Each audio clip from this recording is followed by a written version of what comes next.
भगवती प्रसाद पांडे जी। राधे राधे महाराज जी।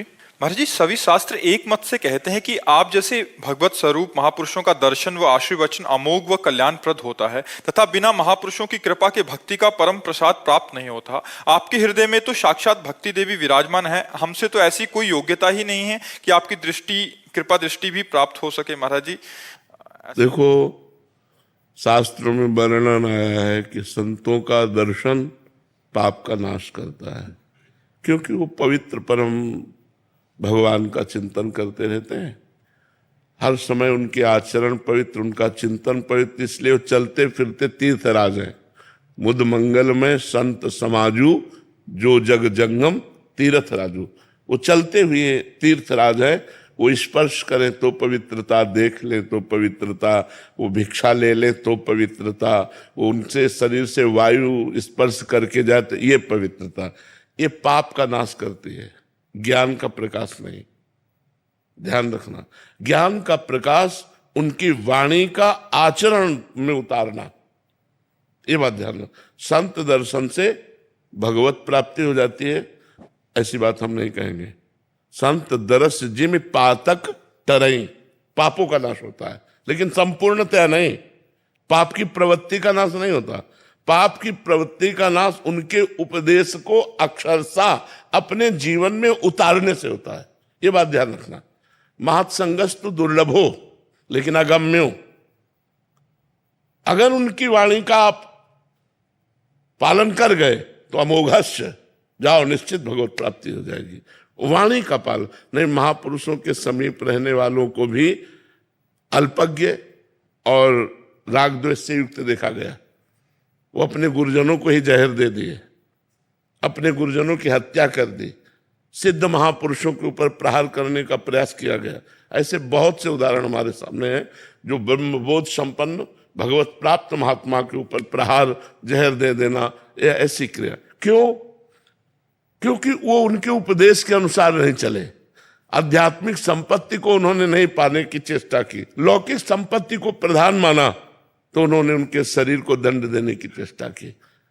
जिन महापुरुषों के प्रति ऐसा सोच लेना भी सर्वनाश का कारण बनता है, वहां उन्होंने ऐसे ऐसे कार्य किए। हम एक जगह की बात बता रहे हैं, जब हम गंगा किनारे भ्रमण करते थे, स्वामी परमानंद उनका नाम था, और वो बड़े सिद्ध महापुरुष थे। कभी कभी वो दिगंबर भी ऐसे निकल पड़ते थे, ब्रह्मबोध संपन्न महापुरुष थे। तो एक मास्टर थे, उन्होंने देखा कि संपत्ति है, तो शिष्य जन और भी थे, पर उन्होंने संन्यास लिया और धीरे धीरे प्रथम चेष्टा पर पहुंचे उनकी शरीर सेवा पर।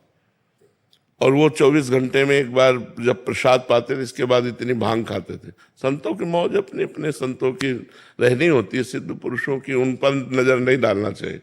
तो खप्पर में, नारियल के खप्पर में ऐसे भांग घोरा, तो जो भांग निर्विषय थी उसको तो उसने हटा दिया और विष वाली भांग बांट करके रख दिया, संखिया जहर मिला करके उन्होंने ऐसे घोरा। उनका नाम जगदीश्वरानंद था।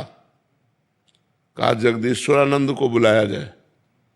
बोले सरकार जगदीश्वरानंद को बुला रहे हैं, और उसके होश उड़ गए। बस वो भांग को ऐसे अंगुली से ऐसे खप्पर में घोर रहे थे, ऐसे देखा, कहा ठीक है जाओ, और उसी के सामने पिया, पानी भी डाला, धो के पी लिया। 7 दिन तक पद्मासन में बैठे रहे, और रोज उसको बुलाते हैं। बोले देखा बेटा, तुम्हारे जहर का कोई प्रभाव नहीं, अब हमारा समय आ गया। 7वें दिन कहा, जहर 24 घंटे में प्रभाव डालता है, 7 दिन में नहीं। बोले अब हमारा जाने का समय आ रहा, तेरे जहर से नहीं मरा, लेकिन मेरे शरीर की जब जांच होगी तो जहर ही निकलेगा, अब मैं मर रहा हूं, और अपने शरीर का त्याग कर दिया।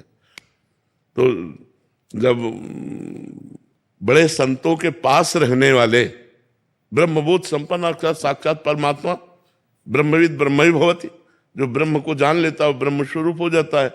ऐसे ब्रह्म स्वरूप महापुरुष के वचनों पर ना चलने के कारण संपत्ति पर दृष्टि रखने से अज्ञान अंधकार को प्राप्त हुआ, घोर दुर्गति को प्राप्त हुआ।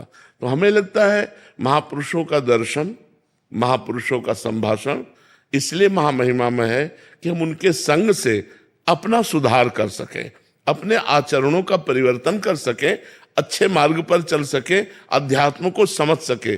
केवल दर्शन से पाप नष्ट होते हैं, पाप प्रवृत्ति नहीं। पाप प्रवृत्ति उनकी आज्ञा का पालन करने से नष्ट होती है। जब हम संतों की आज्ञा का पालन करते हैं तो हमारे अंदर साधुता आने लगती है, हमारे अंदर जितेंद्रियता आने लगती है, हमारे अंदर भगवत प्रीत्यर्थ कर्म बनने लगते हैं, हमारे अंदर भगवत चिंतन बनने लगता है। हो गया काम संत समागम का। यही है संत समागम का फल। केवल हम बाहरी बात को लेकर के हम आदर नहीं करते कि भाई हम गए और कुछ फल फूल रख दिया और संत दर्शन कर आए, ये एक सत्क्रिया हो गई, लेकिन ये भगवत प्राप्ति या अध्यात्म नहीं हुआ। अध्यात्म गए, दैन्य भाव से प्रणिपातेन चरणों में उनके लौट गए और उनके मुखारविंद से निकले हुए जो वचनामृत हैं उनका पान किया और अविनाशी पद पर आरूढ़ हो गए। ये बात है, संतों की महिमा है भगवत प्राप्ति कराने में। बड़े भाग पाइब सत्संगा, बिनहि प्रयास होय भव भंगा। संसार का राग नष्ट हो जाए, भगवान में अनुराग हो जाए, शरीर का राग नष्ट हो जाए, आत्मस्वरूप में स्थिति हो जाए, यही भवभंगा है, यही भवभंगा है।